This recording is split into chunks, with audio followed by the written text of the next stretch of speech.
A student insulted me in class and live-streamed the fallout, but it was later revealed that this was an act of grief from his dog passing away, so I forgave him. But his mom criticized me for not using corporal punishment. I used to teach the 5th graders of a prestigious elementary school in Silicon Valley, and because it's in a nice area, people always assume that it's a seamless, cushy job to have. And at one point, that might have been true. But recently, it's quite the opposite. Ever since 2021, kids have been addicted to their phones, not wanting to listen, and frankly, not giving an F about anything other than their friends and social media pages. One time during a math quiz, a student got up and left. I thought he was just going to the bathroom, but then he returned with a McDonald's order that he asked his brother to order for him using his Apple Watch. I calmly told him he either had to leave it in his locker or throw it out. And that's when he whipped out his iPhone XR and started live streaming on his Instagram, telling all his followers what a cruel, awful teacher I was. And at the time, there were no actual rules for what I should or shouldn't do in that situation. So I simply brought him to the dreaded principal's office and returned back to the classroom. Things were pretty smooth sailing after that, until the incident. We were coming to the end of a game of Kahoot, and it was time for the class to put their very expensive iPhones away. As expected, everyone took their time with it, trying to make their last seconds of scrolling count. But eventually, they listened, except for one student, Liam. When I told him he wasn't the exception, and he had to put his phone where he couldn't see it, he lost it. My dad pays more in taxes than you make in a year, so don't talk to me like we're equals. The whole class turned around, too shocked to even laugh. Well, that wasn't my first rodeo, so I just sighed and handed him a detention slip. He dramatically flung his head back until his face was staring at the ceiling and rolled his eyes. But because I have the patience of a worm, I just continued teaching. But the next morning, I regretted doing so. Because as I went into the classroom with my morning coffee, I saw a note on my table. It was written red paper and looked like Liam's handwriting. For my own amusement, I started an internal guessing game in my head of what it could be. Death threat? Blackmail? Another note telling me I was ugly, old, and ran through? But I was wrong. It wasn't any of these things. Instead, it was an apology. I was upset because I just got a text that my dog died, but I shouldn't have said that. You were trying to help. I'm sorry. My heart broke. Looking back, I recalled tears in his eyes. A wave of guilt hit me for not realizing something was wrong. And that's when the bell rang. All the students came running in, but I couldn't see Liam anywhere. And honestly, I was glad. I figured he had taken the day off to recuperate after he found out the news, so the rest of the day went business as usual. But I never saw him again. Until the end of the next day, that is. I was leaving the school gates when his mom ran towards me. She looked so angry I thought smoke would actually start coming out of her ears. Apparently, Liam told her about what he had said, and about the note too. That's okay. I'm just glad that he apologized. What? That's all you have to say for yourself? I stared at her blankly, and she started a rant about how corporal punishment needs to come back, about how I'm too soft, and this is why she had to take matters into her own hands. I didn't know what was going on, but that's when she pulled up Liam's jumper to show me exactly what she meant. What I saw made my heart stop. I had to hold back from clocking her right on the spot, because little did she know, I was more than just a teacher. I just never had a reason to assert my power, until that moment. What Karen Walsh didn't know about me was that before I became a teacher, I spent 8 years as a child advocate attorney. I left that career because the burnout was destroying me, but I still maintained my license and my connections. I carefully took my phone out and snapped a quick photo while maintaining eye contact with Karen. Mrs. Walsh, I'd like you to stay right here while I call the principal to join us. Why would you need to do that? I'm just showing you that someone is teaching my son respect, she scoffed. I lowered my voice so only she could hear me. What you've just shown me is evidence of child abuse, which I am legally mandated to report, and I will be reporting it immediately. Her face went from smug to panic in about half a second. You wouldn't dare. Do you know who my husband is? He'll have your job before you can even file a report. I smiled thinly. I'm not just a teacher, Mrs. Walsh. I'm also a licensed attorney who specialized in child welfare law for 8 years. So please tell me more about how your husband will silence me. For the first time, I saw fear flash across her face. Good. Liam, I said gently, would you mind waiting in my classroom for a few minutes? Ms. Jansen should still be there. Tell her I sent you to help organize the bookshelf. He looked at his mother, who was too shocked to protest, then nodded and walked back toward the school building. I watched him go, noticing how his shoulders hunched forward protectively as he walked away. I turned back to Karen Walsh. Now, we have 2 options here. You can leave, and I'll call CPS immediately. Or you can come with me to the principal's office, and we can discuss what happens next. And that's how I found myself sitting across from Principal Rodriguez with a furious helicopter mom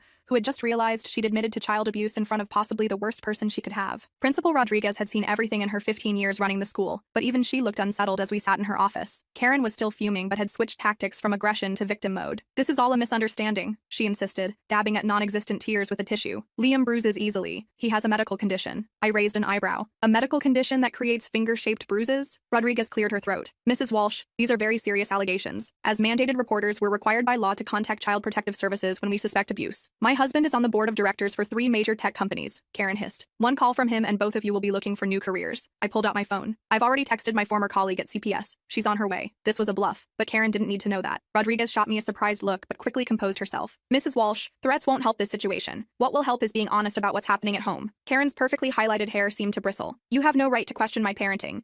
Liam needs discipline. He's been acting out, failing tests, talking back. What am I supposed to do? Not hit him, I said flatly. The conversation went in circles for another 20 minutes. Karen denied, threatened, cried, then got angry again. Meanwhile, I texted my actual contact at CPS, Margaret Chen. We'd worked dozens of cases together before I left law for teaching. She responded immediately, saying she'd be there within the hour. Rodriguez was trying to keep things calm. Mrs. Walsh, where is your husband right now? Business trip in Tokyo, she snapped. Not that it's any of your business. That explained a lot. Dad away, mom feeling overwhelmed, taking it out on Liam. Classic, but still inexcusable. When Margaret arrived, Karen's face went pale. Reality was setting in. Margaret was all business in her navy pantsuit, case folder already in hand. She'd seen it all and wasn't impressed by designer clothes or threats about board connections. Mrs. Walsh, I'm Margaret Chen from Child Protective Services. I need to speak with Liam privately, and then we'll talk. Karen started to object, but Margaret just stared her down until she shut up. It's why I'd always admired Margaret. She could silence entitled parents with just a look. Margaret and I stepped outside. She gave me a quick side hug. Never thought you'd be back in the trenches, Ms. Thompson. Me neither, I admitted. But here we are. She nodded toward the classroom where Liam was waiting. What's your assessment? Multiple bruises, different stages of healing. Mom admitted to disciplining him physically. Father's away on business frequently. Kids clearly terrified of her. Margaret's face hardened. Got it. I'll talk to him first, then decide next steps. I waited outside while Margaret interviewed Liam. 20 minutes later, she emerged looking grim. It's worse than the arm bruises, she said quietly. Belt marks on his back. Been going on since his dad started traveling more about 6 months ago. My stomach dropped. 6 months. The same time I'd noticed his grades slipping and attitude changing. I'd chalked it up to preteen angst, never suspecting this. What happens now? I asked, though I already knew the procedure. Temporary emergency removal while we investigate further. Mom will be formally interviewed. Dad needs to be contacted. Court hearing within 72 hours. I nodded. Where will Liam go? That's the problem. Foster placement is tight right now. He'll probably end up at the Emergency Children's Center for tonight. The emergency center was basically a glorified detention facility. I'd fought for years to get kids placed elsewhere, with limited success. What about a family friend? Any relatives nearby? I asked. Margaret shook her head. I asked. Grandparents are in Connecticut. No close family friends he felt safe with. I made a decision that I'd been contemplating since I first saw those bruises. After all, I still had the training and credentials from my previous career. I'll take him. Margaret raised her eyebrows. You know that's complicated, especially as his teacher. Former attorney, remember? I'm still on the approved emergency placement list. Never got around to removing myself. I'd been a foster parent for brief emergency placements during my legal career. Margaret considered this. Let me make some calls. It's unusual, but not impossible given your background. While Margaret worked the system, I returned to Rodriguez's office. Karen was on her phone, frantically texting someone, probably her husband, though the time difference meant it was middle of the night in Tokyo. Mrs. Walsh, I said, CPS is going to be removing Liam temporarily while they investigate. She jumped to her feet. You can't do that. I want my lawyer here now. That's your right, I replied calmly, but it doesn't change the immediate safety concerns for Liam. What followed was an hour of paperwork, phone calls, and Karen alternating between threats and tearful pleas. Finally, Margaret got approval for me to take Liam as an emergency placement for up to 72 hours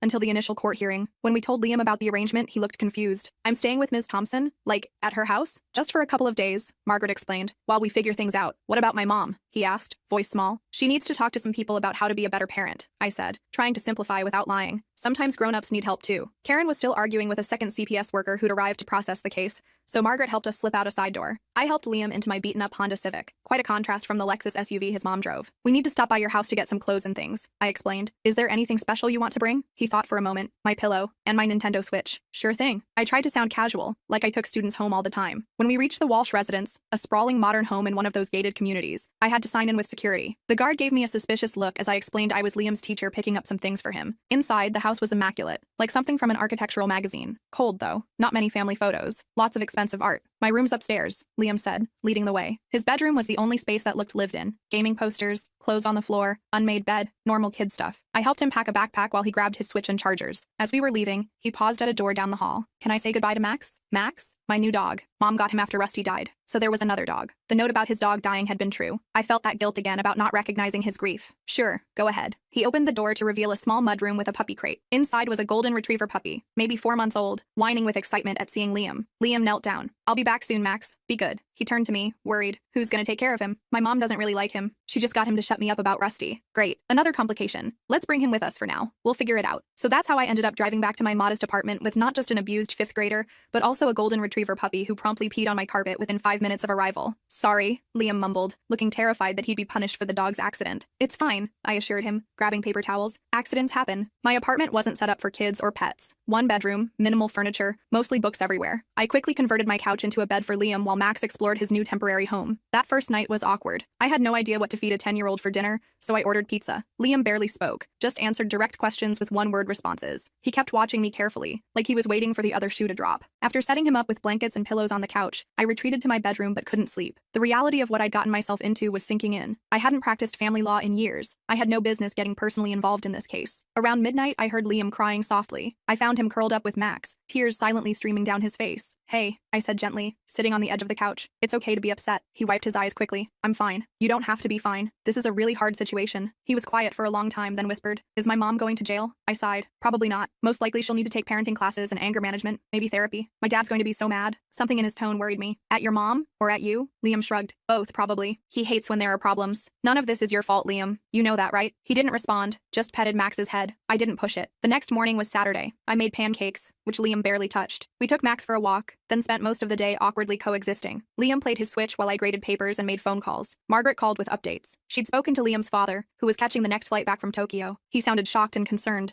but Margaret was reserving judgment until she met him in person. "Court hearing is Monday at 9 a.m., she told me. Judge Winters. That was good news. Judge Winters was fair, but took child safety seriously. I'd won many cases in her courtroom. "What's your read on the dad?" I asked. Hard to tell over the phone. He seemed genuinely surprised about the abuse allegations, but these guys often are, or pretend to be. Says he travels 60% of the time for work. Claims he had no idea Karen was disciplining Liam physically. Do you believe him? "I'm withholding judgment until I see him interact with Liam," Margaret said. The mom is another story. She's lawyered up with some hotshot family attorney, still insisting she did nothing wrong. After hanging up, I noticed Liam watching me. "Was that about me?" he asked. I nodded. "Your dad's coming home. There's a court hearing on Monday to decide what happens next." "Will I have to go to court?" "No, not this time. This is just a preliminary hearing." He looked relieved, then anxious again. "Will I have to go back home after?" The question caught me off guard. "That depends on what the judge decides is safest for you." "I don't want to go back if my mom's there," he whispered. That night, after Liam fell asleep, I did something I probably shouldn't have. I pulled up all the information I could find on the Walsh family. Joseph Walsh, Liam's father, was a senior vice president at a major tech company. Karen was on the board of several charities. Picture perfect Silicon Valley family on paper. I dug deeper, pulling some strings with old legal contacts. Joseph traveled constantly. Karen had a prescription history that included anxiety medication and sleeping pills. There had been a police call to their residence about a year ago, a domestic disturbance that was never filed as an official report. Sunday morning, I was making coffee when there was a knock at my door. I opened it to find a tall, tired-looking man in rumpled business clothes. Joseph Walsh had found us. "How did you get my address?" I asked, blocking the doorway. "The CPS worker told me. I just landed from Tokyo. Please, I need to see my son." His voice cracked on the last word. I studied him carefully. Red-rimmed eyes, disheveled appearance. Either genuine distress or a good performance. Liam's still sleeping. "Please, I've been on a plane for 14 hours, imagining the worst." I reluctantly stepped aside to let him in. Joseph's eyes widened at the modest apartment, so different from his luxury home. "Ms. Thompson, I want you to know I had no idea what Karen was doing. None." His voice was urgent. "I travel constantly. When I'm home, Liam seems fine. Quiet, maybe, but I thought that was just preteen stuff." "Mr. Walsh, I'm not the one you need to convince." Before he could respond, Liam appeared from the living room, Max at his heels. The boy froze when he saw his father. "Dad?" Joseph crossed the room and knelt in front of Liam. "Hey, buddy." He reached out but stopped short of touching him. "Are you okay?" Liam nodded stiffly. The temperature in the room seemed to drop 10 degrees. "Can I see?" Joseph asked gently. Liam hesitated, then slowly rolled up his sleeve, revealing the bruises. Joseph's face went gray. "Oh my God," he whispered. "Liam, I'm so sorry. I didn't know. You're never home," Liam said flatly. It wasn't an accusation, just a statement of fact. "That's going to change. I promise." I cleared my throat. "Mr. Walsh, I think we should let the court process play out before making promises." He stood up, straightening his shoulders. "Of course. The CPS worker said there's a hearing tomorrow. I've already told my company I'm taking a leave of absence, and I've asked Karen to move out temporarily." That surprised me. She agreed. She didn't have much choice. I made it clear it was that or I'd file for emergency sole custody today. I nodded, silently reassessing Joseph Walsh. Maybe he really hadn't known. After an awkward breakfast, where Joseph tried too hard to act normal and Liam responded with monosyllables, I suggested they take Max for a walk. They needed time alone, and I needed to prepare for tomorrow's hearing. I wasn't officially representing Liam, but old habits die hard. When they returned, Liam seemed marginally more relaxed. Joseph looked determined. "I've been talking with Liam," he said. "I'm going to request that he stay with me, at home,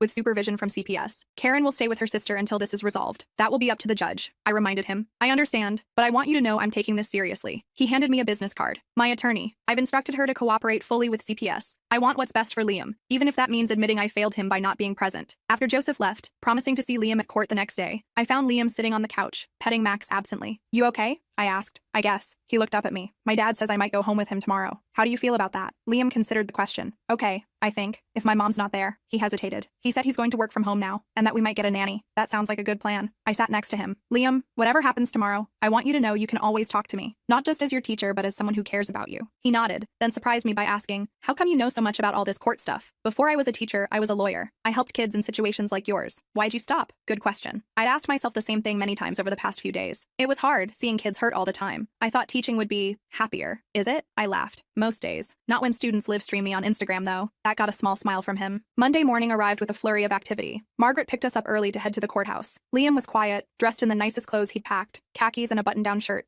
Max had to stay at my apartment, which Liam wasn't happy about. The courthouse was familiar territory for me, but I saw it through Liam's eyes. Imposing, sterile, intimidating. We met Joseph in the hallway outside the courtroom. He'd had a haircut and was wearing a suit. Karen was nowhere to be seen. She's already inside with her attorney, Joseph explained. We're seated separately. Margaret briefed us on the procedure. This was just a preliminary hearing to establish temporary custody arrangements while the investigation continued. I would be called as a witness since I was the reporting party and current emergency placement. When we entered the courtroom, I immediately spotted Karen with a sharp-looking attorney I recognized. Patricia Redding, notorious for aggressive defense of wealthy clients accused of domestic issues. Great. Judge Winters was already reviewing documents when the bailiff called the court to order. She was in her 60s, with silver hair and reading glasses perched on her nose. I'd always respected her no-nonsense approach. This is a preliminary protective custody hearing in the matter of Liam Walsh, she announced. I've reviewed the initial CPS report and supporting documentation. Let's begin with Ms. Chen's current assessment and recommendation. Margaret presented her findings clearly and professionally, the physical evidence of abuse, Liam's statements, the history of behavioral changes at school. She recommended temporary custody with the father, with CPS supervision and mandatory services for both parents. Patricia Redding jumped up to cross-examine Margaret, trying to paint Karen as an overwhelmed mother who had made a one-time mistake. Margaret didn't budge, calmly referring to the photographic evidence of multiple bruises in various stages of healing. When it was my turn to testify, I felt the familiar courtroom rhythm return. I described finding the note, seeing the bruises,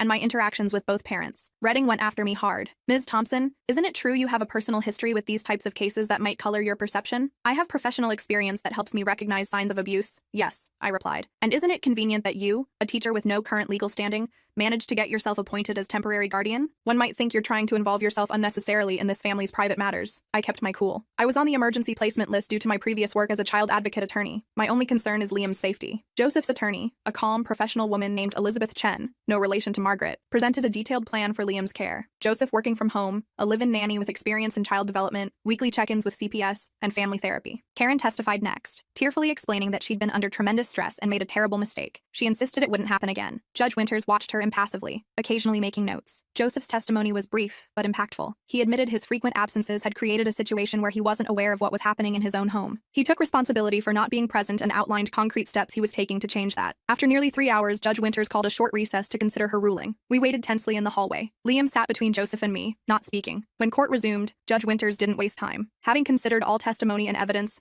I find sufficient cause to believe that Liam Walsh's physical welfare has been endangered in his mother's care. Temporary custody is granted to the father, Joseph Walsh, with the following conditions. She outlined strict requirements, announced weekly home visits from CPS, the approved live-in nanny starting immediately, family therapy for Joseph and Liam, separate therapy for Karen, and a parenting class for both parents. Karen would have supervised visitation only, after completing at least 4 therapy sessions. This arrangement will be reviewed in 60 days, Judge Winters concluded. If all parties comply with services and show improvement, we will reassess. The court's primary concern is Liam's safety and well-being. Karen burst into tears as the ruling was announced. Patricia Redding immediately began discussing appeal options with her. Joseph placed a gentle hand on Liam's shoulder. Ready to go home, buddy? Liam looked at me uncertainly. I gave him an encouraging nod. What about Max? He asked. He's coming too, of course. Outside the courthouse, Margaret pulled me aside while Joseph and Liam waited by the car. You did good work here, she said. Maybe you should consider coming back to legal advocacy. We could use you. I watched Liam with his father. There was still tension, still uncertainty, but also possibility. I'll think about it, I said. Joseph approached us. Ms. Thompson, I can't thank you enough for protecting my son when I failed to. Just keep your promises to him, I said. That's all the thanks I need. Would you? He hesitated. Would you be willing to stay involved? Maybe check in sometimes? Liam trusts you. I looked at Liam, waiting by the car with a mix of hope and fear on his face. I thought about all the kids like him in my classroom, carrying burdens I might not see. I thought about how easy it would have been to miss what was happening if he hadn't left that note. Yes, I said finally. I'll stay involved. As Joseph and Liam drove away, Margaret gave me a knowing look. So, about that job offer, I laughed. Let me get through the rest of the school year first. But I knew something had shifted. Whether as a teacher or an attorney or some combination of both, I had rediscovered something I thought I'd lost. The ability to make a real difference in a child's life. And no amount of classroom management issues or entitled parents could take that away. I walked back to my car feeling weirdly energized. The familiar weight of child advocacy work had settled back on my shoulders.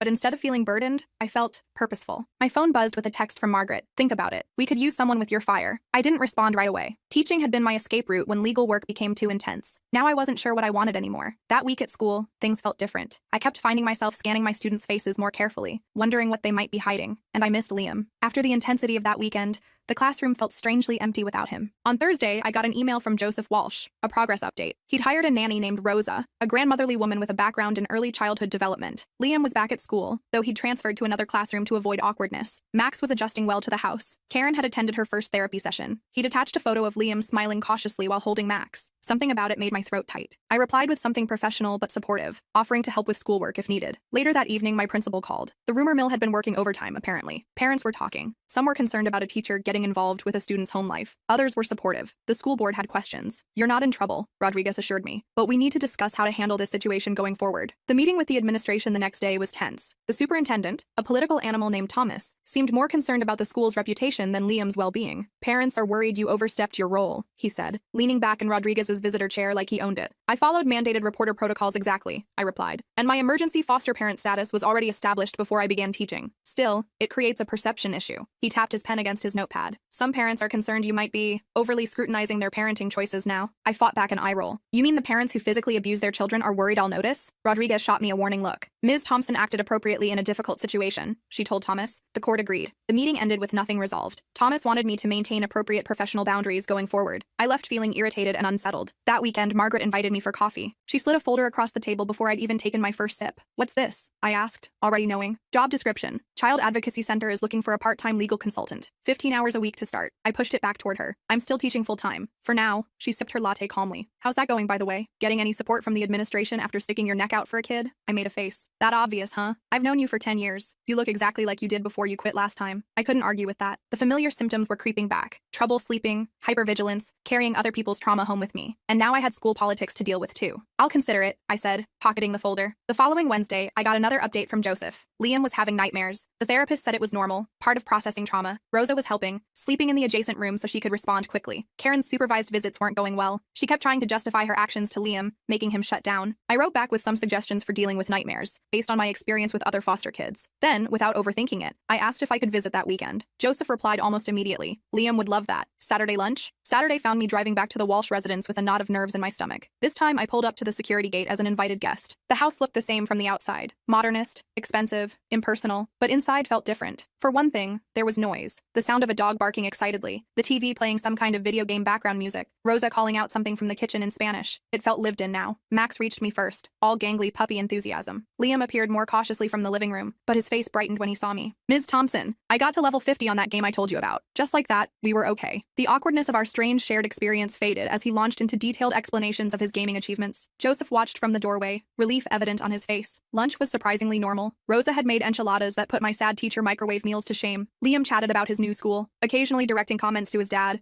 who was clearly trying hard to engage. After eating, Joseph suggested Liam show me the backyard renovations. "We're putting in a proper dog run for Max," he explained. While Liam took Max outside, Joseph poured us both iced tea. "He's doing better," he said quietly. "The therapist says he's resilient, but there are moments..." He trailed off. "Nightmares still happening?" I asked. He nodded. "Less frequently, and he's talking about them now, which helps." "What about Karen?" Joseph's expression hardened. "She's still angry, blames everyone but herself. The therapist says she's not really engaging with the process. And the court review is coming up in about a month," I remembered. "Yeah." He looked worried. "What if she convinces them she's changed? What if they send him back to her? Do you have a good attorney?" "The best I could find. But you know how these things go. The system pushes for reunification." I did know. I'd seen too many kids return to homes that weren't ready, all in the name of keeping families together. "I've been thinking about that actually," I said carefully. "I might be taking on some part-time legal consulting work again. If you wanted, I could look over your case files, maybe provide some insights." Joseph's relief was palpable. "That would be, yes, please." Over the next few weeks, I fell into a new routine. Teaching during the day, reviewing case files, and speaking with Joseph's attorney in the evenings, occasional weekend visits with Liam. I also officially accepted Margaret's job offer, starting at 10 hours per week. My principal was surprisingly supportive when I told her about my part-time legal work. "Always thought you'd go back to it someday," she said. "Just don't leave us hanging mid-year, okay?" The truth was, I was enjoying the balance. Teaching gave me the daily joy of working with kids when they were just being kids. The legal work satisfied my need to fight the bigger battles. Together, they felt sustainable in a way neither career had been on its own. As the 60-day court review approached, I helped Joseph's attorney prepare. Karen had completed the minimum required therapy sessions, but her therapist's report was mixed at best. She'd shown little insight into how her behavior affected Liam. She blamed stress, Joseph's absence, even Liam himself for provoking her. 2 days before the hearing, Joseph called me in a panic. "Karen's filing for joint custody. Her attorney says she's met all the court's requirements." I spent that evening reviewing documents until my eyes blurred. Technically, Karen had checked all the boxes, attended therapy, completed parenting classes, maintained supervised visits, but the quality of her participation was questionable at best. Focus on Liam's current stability versus the risk of disruption, I advised Joseph's attorney, and get the therapist to testify about Liam's anxiety around his mother. The morning of the hearing, I met Joseph at the courthouse. I wasn't officially part of the case, just moral support. Liam was at school. We'd all agreed this hearing would be too stressful for him to attend. Karen arrived with Patricia Redding, looking polished and determined. She'd lost weight, styled her hair differently, dressed more conservatively. The physical transformation was impressive, but her eyes still held that cold entitlement when she spotted me sitting with Joseph. Judge Winters reviewed the case files carefully, asking pointed questions about the therapy reports. Karen testified about her journey of self-discovery and how much she'd grown as a person. It was a good performance, and I felt my stomach knot with worry. Joseph spoke honestly about the changes at home, how Liam was doing better in school, having fewer nightmares, forming a bond with Rosa. He admitted his own failings as an absent father and detailed the concrete steps he'd taken to be more present. When the therapist testified, the contrast became clearer. Liam's therapist described his ongoing anxiety about returning to his mother's care. Karen's therapist acknowledged she had participated in sessions but noted concerns about her level of insight and accountability. During a brief recess, I spotted Karen in the hallway, arguing with her attorney. They noticed me watching and moved away, but the tension was obvious. Something wasn't going according to plan. When court resumed, Patricia Redding requested a private conference with the judge. After a short closed-door meeting, Judge Winters returned looking somber. In light of new information brought to the court's attention, Mrs. Walsh is withdrawing her request for joint custody at this time, she announced. She is instead proposing continued supervised visitation with a stepwise increase in time if progress is maintained. I glanced at Joseph, who looked as surprised as I felt. Karen sat stiffly beside her attorney, lips pressed together. Judge Winters continued. The court finds this modification reasonable and in the child's best interest. Mr. Walsh will maintain primary custody, with continued CPS supervision for another 90 days. Mrs. Walsh will continue therapy with bi-weekly updates to the court. Supervised visitation will continue, with potential for unsupervised day visits to be considered at the next review if sufficient progress is shown. As we left the courtroom, I wondered what had happened in that private conference. Joseph was too relieved to question our good fortune. Later that evening, Margaret called me. Heard you had a good outcome today. Yeah, unexpectedly smooth. Karen backed down on joint custody at the last minute. Margaret was quiet for a moment. Word is, her therapist threatened to testify about some concerning statements she made during sessions. Something about planning to take Liam out of state once she got joint custody. That explained it. Even Patricia Redding wouldn't risk her legal reputation on that kind of scheme. Anyway, Margaret continued, just wanted to say that file you sent over about the Rodriguez case was excellent. The team's impressed. We could definitely use more hours from you if you're interested. I thought about my classroom, about Liam, about all the other kids in similar situations who didn't have anyone fighting for them. Let me get through the school year, I said. Then we'll talk about summer hours. The next few months settled into a steadier rhythm. Liam continued to improve. Joseph remained committed to being present. Karen actually seemed to be taking therapy more seriously now that her quick fix strategy had failed. By the end of the school year, I'd made my decision. I'd keep teaching, but reduce to part-time, allowing me to increase my hours at the Child Advocacy Center. Principal Rodriguez helped arrange my schedule so I could do both. On the last day of school, I received a handmade card from Liam, delivered by his dad. Inside was a crayon drawing of a stick figure with curly hair, me, a taller stick figure, Joseph, and a smaller one, Liam, with a four-legged yellow blob, Max. Thank you for saving me, he'd written in careful block letters. I kept that card on my refrigerator, a reminder of why I did both jobs, why neither one alone was enough. Some kids needed a teacher, some kids needed a lawyer. Sometimes, if they were lucky, they got both in the same person. The system wasn't perfect. Karen was still working toward unsupervised visits. Joseph was still learning how to be an engaged parent. And I was still figuring out my own balance. But Liam was safe, healing, and had people fighting for him from all sides. And really, that's the best outcome you can hope for in these situations. Not perfect, not a fairy tale ending, but better, safer, a chance to heal. Sometimes that's enough.